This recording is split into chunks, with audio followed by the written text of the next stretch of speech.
আসসালামু আলাইকুম এভরিওয়ান, আশা করি সবাই অনেক ভালো আছেন। আলহামদুলিল্লাহ আমরা অনেক ভালো আছি।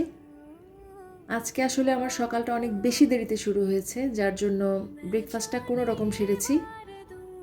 ফ্রিজে বেশ কিছু আমড়া ছিল, আমড়াগুলো কেটে একটা বক্স করলাম, ফ্রিজে রাখবো যেন যখন তখন খেতে পারি। ইউরিক অ্যাসিডের কারণে আমি আসলে চাইলেও সব তরকারি খেতে পারি না।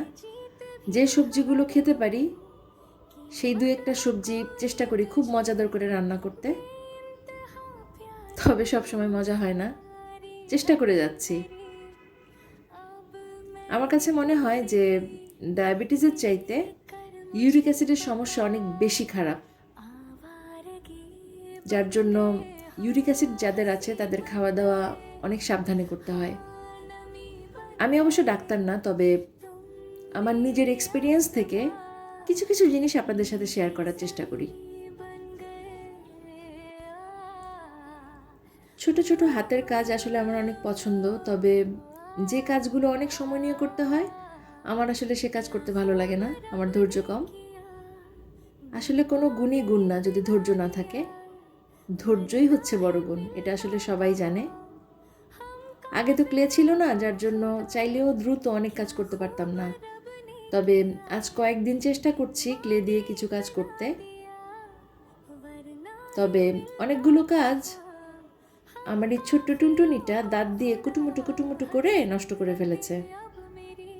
তারপরেও আবার চেষ্টা করছি, দেখা যাক কি হয়। আমার এই টুনটুনিটা আমার ফুল গাছ, আমার ফুলদানি অনেক কিছু নষ্ট করে ফেলেছে, তারপরেও সে আমার সবচেয়ে বেশি আদরের। তার কাছে আমার ঘরের অনেক কিছুই তুচ্ছ। এখন দেখা যাক কতটুকু কি করতে পারি।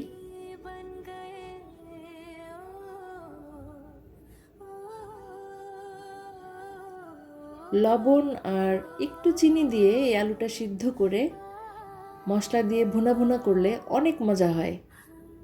আপনারা কারা কারা আসলে এভাবে খেয়েছেন আমি জানি না, এটা আমার মেয়ে অনেক পছন্দ করে।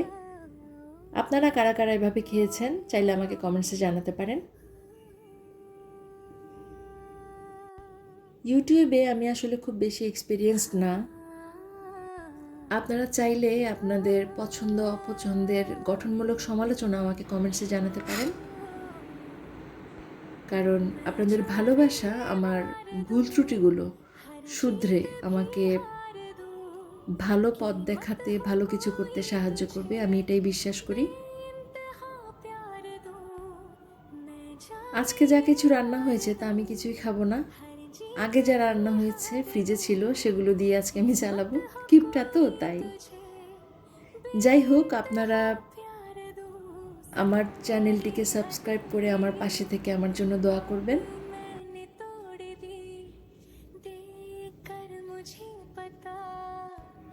আমার ভিডিওতে কোনো কিছু যদি আপনাদের এতটুকু ভালো লেগে থাকে, প্লিজ আমার পাশে থাকবেন, আমার জন্য দোয়া করবেন।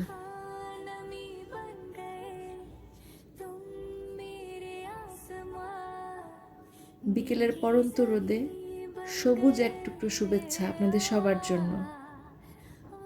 সবাই ভালো থাকবেন, আমার জন্য দোয়া করবেন। আল্লাহ হাফেজ।